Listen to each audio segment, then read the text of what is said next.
کہاں اور کیسے کیسے کام آتا ہے۔ ایک بہت ہی خوبصورت واقعہ، بڑا ایمان افروز واقعہ ہے جو میں آپ کے سامنے پیش کرتا ہوں۔ ایک دوست نے اپنے ایک دوسرے دوست کو قرض دیا، اور جب اس نے قرض دیا تو وہ قرض ایک بڑی اماؤنٹ تھی، 3000 دینار۔ وہ ٹائم آ گیا جب اس ٹائم وہ قرض لینے کے لیے اپنے دوست کے پاس گیا کہ بھائی مجھے میرے پیسے واپس دو، تو اس نے کہا کہ پیسے تو نہیں ہے میرے پاس، میں کولیپس ہو گیا ہوں، بزنس اب میرا ختم ہو گیا ہے، میں تمہاری رقم نہیں دے سکتا۔ اس نے ایک اور ٹائم دے دیا اسے کہ ٹھیک ہے اب اتنے دنوں کے بعد میں دے دوں گا۔ وہ ٹائم بھی گزر گیا، اور جب وہ ٹائم بھی گزر گیا تو اس کے بعد اس دوست نے کہا کہ اب تو پیسے دے دو بھائی، میرا ٹائم پورا ہو گیا ہے۔ پھر نہ دے سکا ٹائم۔ آخر کار معاملہ جو ہے وہ کورٹ میں چلا گیا، قاضی کے پاس چلا گیا۔ اب قاضی نے جس کو پیسے دینے تھے اس کو بلایا اور کہا کہ بھائی آپ کو اس کے پیسے دینے ہیں؟ کہتا ہے ہاں پیسے تو دینے ہیں۔ تو کہا پھر دیتے کیوں نہیں ہو؟ کہا پیسے ہیں ہی نہیں، کاروبار ہی ختم ہو گیا ہے، قرضہ تو لیا تھا، اب میرے پاس بچا ہی کچھ نہیں ہے۔ تو کہا اچھا اب یہ بتاؤ کہ کب دو گے، کیسے دو گے؟ اس نے کہا بس میرے پاس پیسے ہی نہیں ہیں۔ تو کہا اب تمہارے پاس 30 دن کا ٹائم ہے، 30 ڈیز میں یا تو اس کے پیسے لوٹا دو یا 30 دن کے بعد تمہیں قید کر دیا جائے گا۔ یہ شخص اب گھر آیا، پیسے تو تھے نہیں، مگر شاید علماء نے لکھا کتابوں میں، یہ واقعہ کئی بڑی بڑی کتابوں میں لکھا اور درود پاک کے فضائل کی بڑی بڑی کتابوں میں لکھا، اور اس شخص نے سوچا کہ اس نے ایک حدیث پاک پڑھی ہوئی تھی کہ جس میں یہ نبی پاک علیہ الصلوۃ والسلام نے فرمایا ہے، جس کا مضمون ہے کہ جو شخص پریشان ہو، مصیبت زدہ ہو، اسے چاہیے کہ مجھ پر کثرت سے درود پاک پڑھے، کیونکہ درود پڑھنا مصیبتوں اور پریشانیوں کو لے جاتا ہے۔ اب اس عاشق رسول نے سوچا اور تو کچھ ہے نہیں، اب میں درود پاک پڑھنا شروع کرتا ہوں۔ صبح سے لے کر شام تک وہ درود پاک پڑھنے لگ گیا۔ 27 دن گزر گئے، only 3 days left، 3 دن باقی تھے قاضی کے پاس جانے میں۔ 27 دن گزر گئے درود پڑھتے پڑھتے۔ جب 28ویں رات آئی تو آنکھیں تو بند ہوئیں، مگر خواب میں اسے ایک آواز آئی، گھبراؤ نہیں، تمہارا قرضہ ادا کر دیا جائے گا، تمہارا مسئلہ سالو ہو جائے گا۔ صبح اٹھتا ہے، درود پاک پڑھ رہا ہے، مگر کہتا ہے یہ آواز سے تو مسئلہ حل نہیں ہوگا، پیغام کیا ہے اسے سمجھ نہ آیا۔ 28واں دن گزر گیا، 29ویں رات آ گئی، مگر اب آنکھیں بند ہوئیں اور قسمت جاگ اٹھی۔ نبی پاک صاحب لولاک صلی اللہ تعالیٰ علیہ وسلم خواب میں تشریف لائے، اور پیارے آقا صلی اللہ تعالیٰ علیہ وسلم نے فرمایا گھبراؤ نہیں، علی بن عیسیٰ وزیر کے پاس جاؤ، وہ تمہارا قرضہ ادا کر دے گا۔ اب یہ عاشق رسول صبح اٹھا تو ویری فریش، حشاش بشاش کہ اب تو کام ہو گیا، نبی پاک نے خواب میں آ کر بشارت دی ہے۔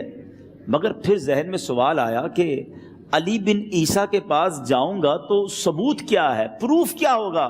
میں جا کر اس کو کہوں گا کہ میرا قرضہ دے دو، تو ایسے تو قرضہ نہیں دے دینا، اور میں نے اس کو کہا کہ مجھے نبی پاک نے خواب میں کہا ہے، اور اس نے اگر مجھ سے کوئی نشانی مانگی تو میں نشانی کیا دوں گا؟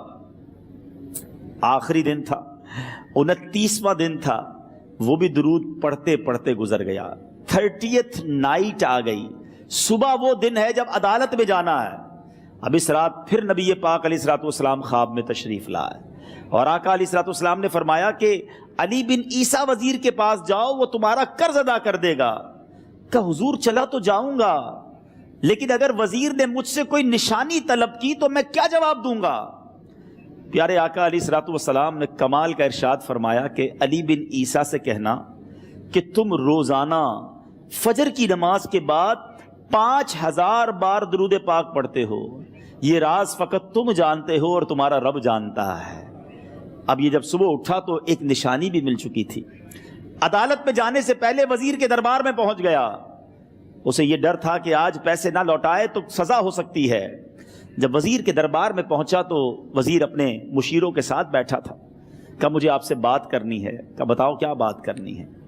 کہا میں ایک پیغام لایا ہوں آپ کے لیے۔ اچھا کس کا پیغام لائے ہو؟ کہا میں نبی پاک جناب محمد مصطفیٰ صلی اللہ تعالیٰ علیہ وسلم کا پیغام لایا ہوں۔ وہ عاشق رسول وزیر تھا، کہتا بتاؤ میرے آقا نے کیا پیغام دیا ہے؟ کہ حضور میں 3000 دینار کا مقروض ہوں، آج آخری دن ہے اور میرے آقا نے مجھے بشارت دی ہے کہ آپ سے کہوں کہ آپ میرا قرض ادا کر دیجئے۔ علی بن عیسیٰ کہتا ہے کوئی ثبوت ہے آپ کے پاس؟ ہے کوئی دلیل بھی ہے آپ کے پاس؟ میں کیسے مان لوں کہ آپ کو نبی پاک علیہ الصلوۃ والسلام نے بھیجا ہے؟ عاشق رسول کہتا ہے خالی ہاتھ نہیں آیا، میرے آقا نے مجھے دلیل بھی عطا فرمائی ہے، مجھے ایک ایویڈنس بھی دیا ہے، اور پروف یہ ہے حضور کہ آپ روزانہ صبح فجر کی نماز کے بعد نبی پاک صلی اللہ تعالیٰ علیہ وسلم کی بارگاہ میں درود و سلام کا نذرانہ پیش کرتے ہیں۔ جب تک 5000 کا عدد پورا نہیں ہوتا آپ اس وقت تک کسی اور سے بات نہیں کرتے، اور اے وزیر صاحب یہ رات صرف آپ کو پتہ ہے اور آپ کا رب جانتا ہے۔ اللہ اکبر! وہ وزیر تو جس کو کہے نا جھوم اٹھا، ایسا عاشق رسول وزیر تھا جو روزانہ صبح 5000 درود پڑھتا ہو، اس کی تو عید ہو گئی نا۔ وہ کہتا ہے مرحبا یا رسول اللہ، میرے آقا نے میرے درود قبول کر لیے، اس سے بڑھ کر میرے لیے سعادت کیا ہوگی۔ اب یہ وزیر اپنی سیٹ سے اٹھتا ہے، اپنے کمرے میں جاتا ہے، تھوڑی دیر بعد واپس آ کر اس عاشق رسول کے ہاتھ میں 3000 دینار رکھ کر کہتا ہے حضور پہلے 3000 دینار تو نبی پاک کا حکم کی میں ادب سے بجا لاتا ہوں، میرے آقا نے جو حکم فرمایا یہ 3000 دینار آپ کو پیش کرتا ہوں، حضور ایک اور 3000 دینار لیجئے۔ میرے گھر آپ آئے، اتنی اچھی خبر سنائی، آپ نے قدم رنجا فرمایا، یہ 3000 اس کا نذرانہ ہے، اور ایسا کیجئے 3000 اور لیجئے، اس سے اپنے بچوں کے لیے کچھ چھوٹا موٹا کام شروع کیجئے، اور ایک وعدہ کر کے جائیے آج کے بعد زندگی میں آپ کو جب بھی کوئی کام پڑے میں آپ کا بھائی ہوں، مجھے یہ خدمت کا موقع دیجئے گا۔ اللہ اکبر! وہ مقروض جو ایک رات پہلے 3000 دینار کا مقروض تھا، ہو سکتا ہے اس کے بیک آف مائنڈ یہ بھی چل رہا ہو کہ اب شاید کل میں نے جیل میں جا کر عدالت میں جا کر گرفتاری دے کر جیل میں جانا ہے، مگر اب 9000 دینار ہاتھ میں ہیں۔ عاشق رسول جھومتا ہوا نبی پاک کی یاد میں گھومتا ہوا اب عدالت میں پہنچا۔ عدالت میں everybody expecting over there کہ آج اس نے آنا ہے اور آ کر کہنا یہی ہے کہ پیسے تو نہیں ہیں، گرفتار کر لو، مگر جا کر اس عاشق رسول نے 3000 دینار جج صاحب کے ہاتھ میں رکھ دیے۔ قاضی کہتا ہے پہلے تو یہ بتاؤ پیسے آئے کدھر سے؟ تم تو کہتے تھے غریب ہوں، تم تو کہتے تھے کاروبار نہیں ہے، ایک مہینے میں اتنی بڑی رقم کا انتظام کیسے ہو گیا؟ سبحان اللہ! اس عاشق رسول نے گویا زبان حال سے یہ کہا ہوگا کہ یہ تو کرم ہے ان کا، ورنہ مجھ میں تو ایسی بات نہیں، اتنا دیا سرکار نے مجھ کو، اتنی میری اوقات نہیں۔ اس نے وہ پورا واقعہ بھری عدالت میں سنا دیا۔ اللہ اکبر! میرے پیارے اسلامی بھائیوں ذرا سوچو پہلے زمانے میں کیسے عاشقان رسول ہوا کرتے تھے، وہ جج وہ قاضی بھی کیسا سرکار علیہ الصلوۃ والسلام کا عاشق تھا۔ اپنی سیٹ سے اٹھتا ہے، بھرے دربار میں بھری عدالت میں وہ اپنے چیمبر میں اپنے کمرے میں جاتا ہے، اور تھوڑی دیر بعد واپس آ کر اس کے ہاتھ میں بھی 3000 دینار ہیں، اور وہ 3000 دینار جو ہے وہ اس عاشق رسول کے ہاتھ میں رکھتا ہے کہ سارا ثواب علی بن عیسیٰ کیسے لے جائے، میں بھی تو نبی پاک کا غلام ہوں، میں تمہارا قرضہ میں ادا کرتا ہوں۔ اچھا، اب ایک اور عجیب سینیریو یہ بن گیا کہ جس نے کیس کیا تھا، جس نے دعویٰ کیا تھا، وہ بھی یہ سارا منظر دیکھ رہا تھا۔